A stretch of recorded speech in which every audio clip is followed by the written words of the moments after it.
بسم اللہ الرحمن الرحیم نحمده ونصلی ونسلم علی رسوله الکریم اما بعد۔ سورہ غاشیہ کے بعد اگلی سورت سورۃ الفجر ہے۔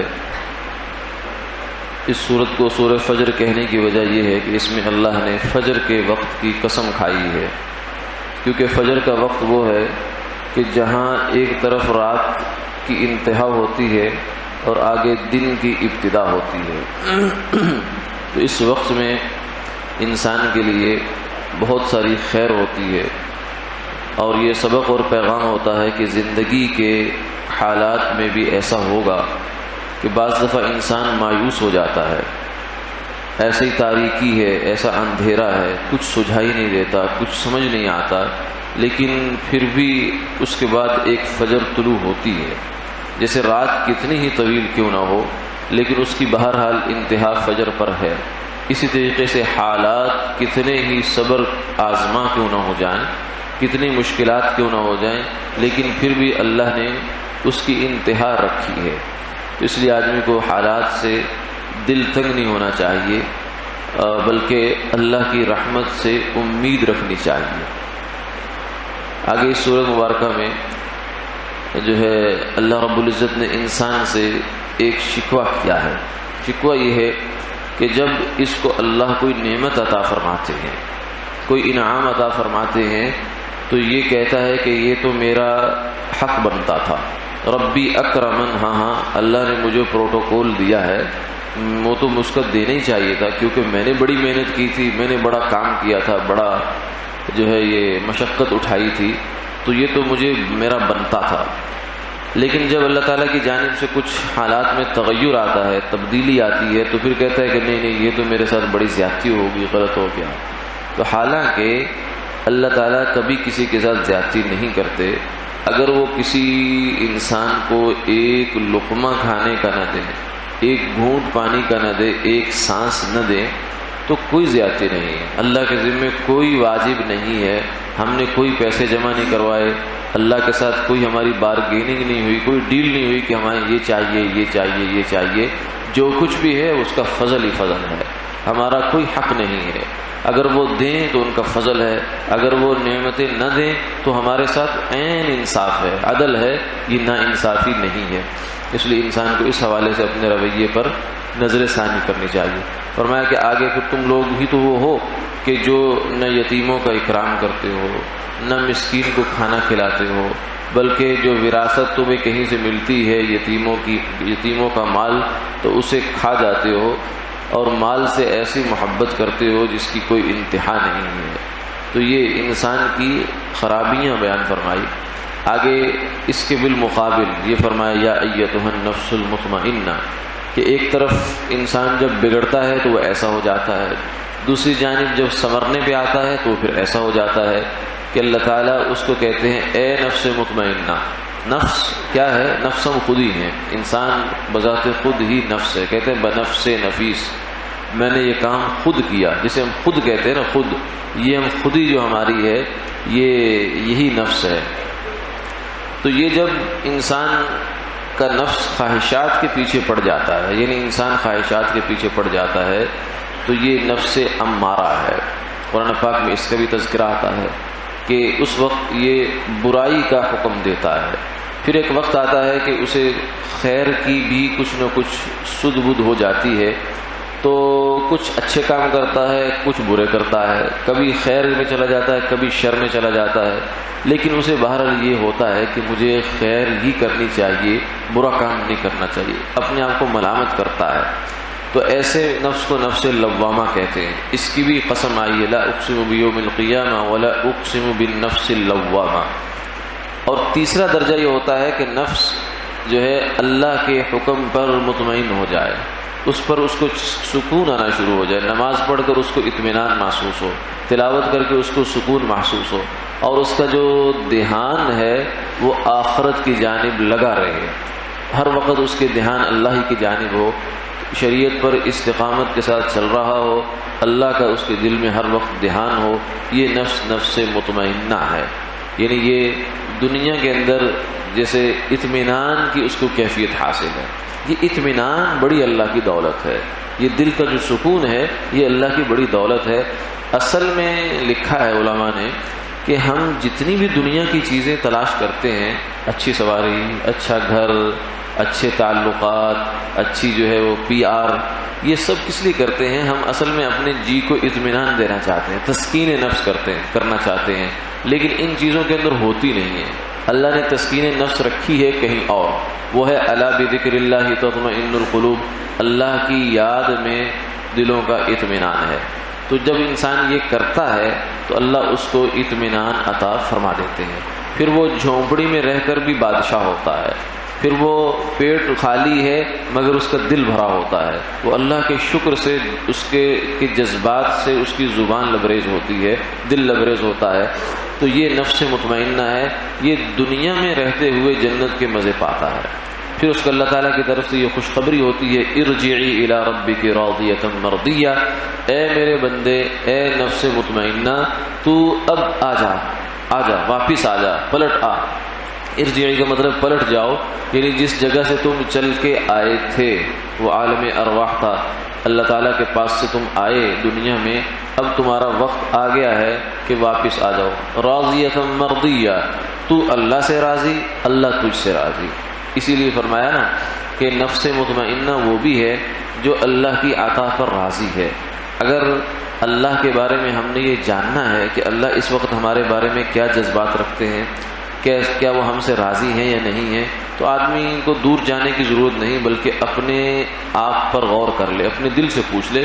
اگر دل اللہ کے ہر فیصلے پر راضی ہے تو اللہ بھی ہمارے ہر عمل سے راضی ہے، ہمارے سے راضی۔ اگر ہمیں اللہ کی عطا پر، اس کی تقسیم پر شکوے ہیں، ہمیں اعتراضات ہیں، ہمیں اشکالات ہیں، ہمیں کچھ نہ کچھ دل میں کچھ الجھنے ہیں، تو اس کا مطلب ہے پھر اللہ کی جانب سے بھی ہمارے لیے معاملہ اتنا صاف نہیں ہے۔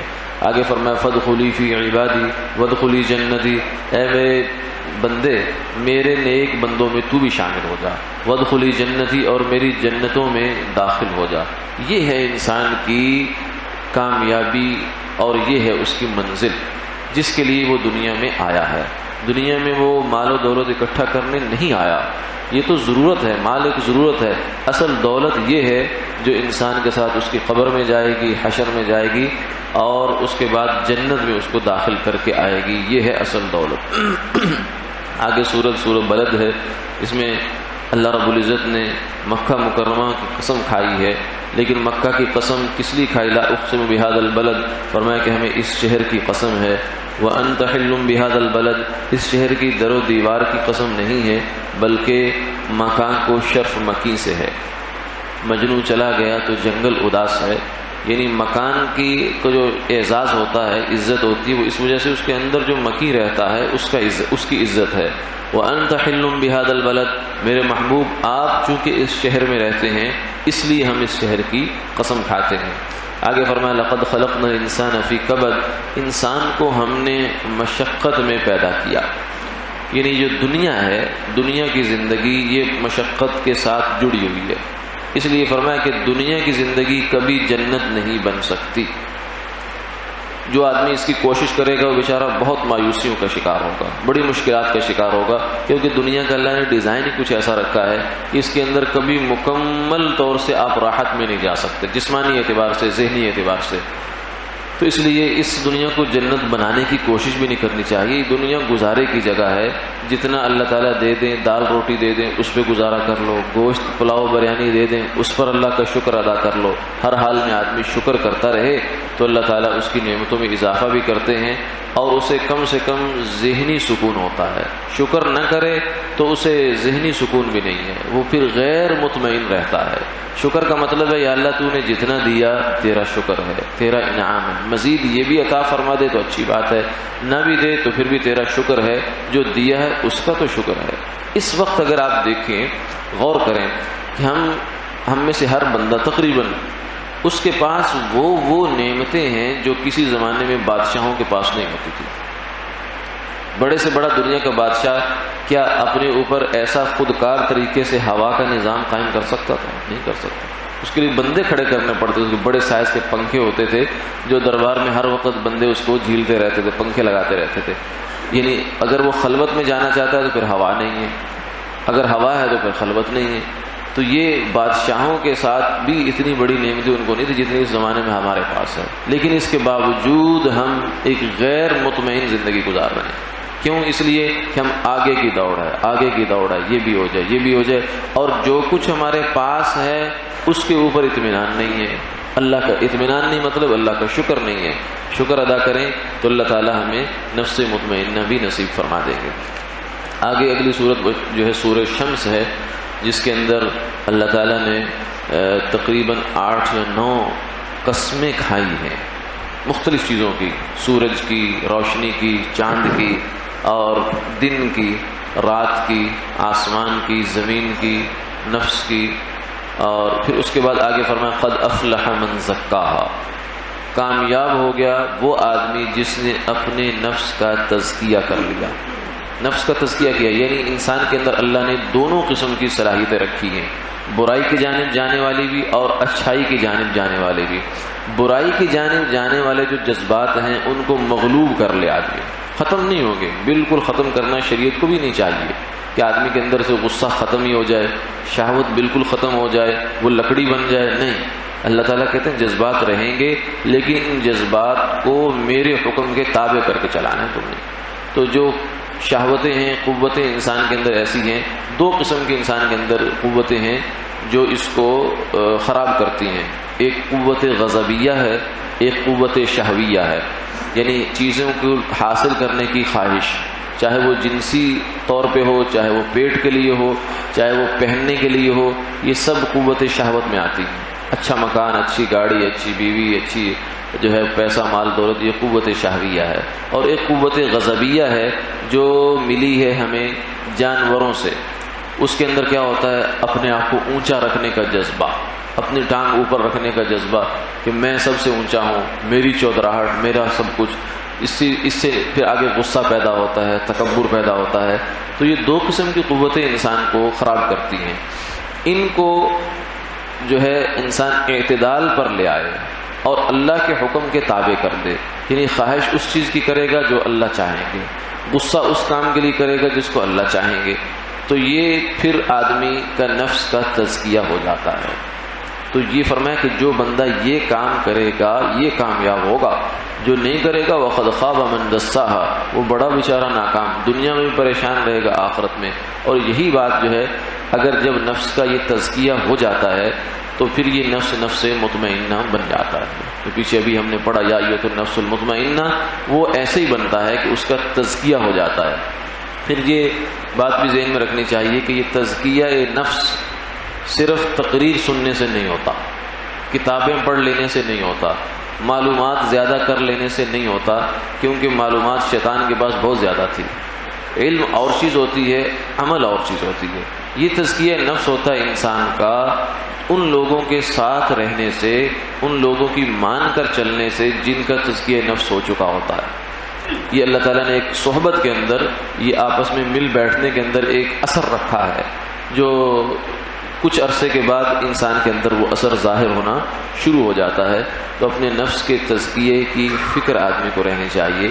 مرنے سے پہلے یہ کام بھی کرنے کا ہے. امام التفسیر حضرت لاہوری رحمہ اللہ تعالیٰ فرمایا کرتے تھے کہ اگر, بلکہ وہ تو ذرا تھوڑی سی سخت بات ہو جاتی تھی, علماء کو خطاب کرتے تھے. اب اس سے ہم اندازہ کر سکتے ہیں کہ جو بات علماء کو کہی جا رہی ہے اس کے ہم کتنے محتاج ہیں. ہم تو کسی باغ کی مولی نہیں ہیں. تو فرمایا کرتے تھے کہ علماء کرام اگر 8 سال تک آپ علم حاصل کرتے ہو تو یہ علم تمہارا زبان پر ہے یا تمہارے دماغ میں ہے, یہ تمہاری زندگی میں نہیں ہے.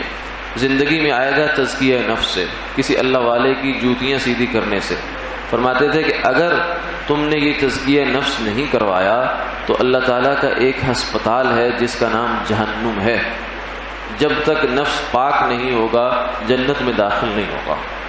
قبر سے اس کی صفائی شروع ہوگی، حشر میں صفائی ہوگی، پھر اگر پھر باقی بچ گیا پھر جہنم میں جا کے صفائی ہوگی، جنت میں پاک ہو کے انسان جائے گا۔ مسلمان ہے، اس نے جانا تو ہے جنت میں لیکن پاک ہو کر۔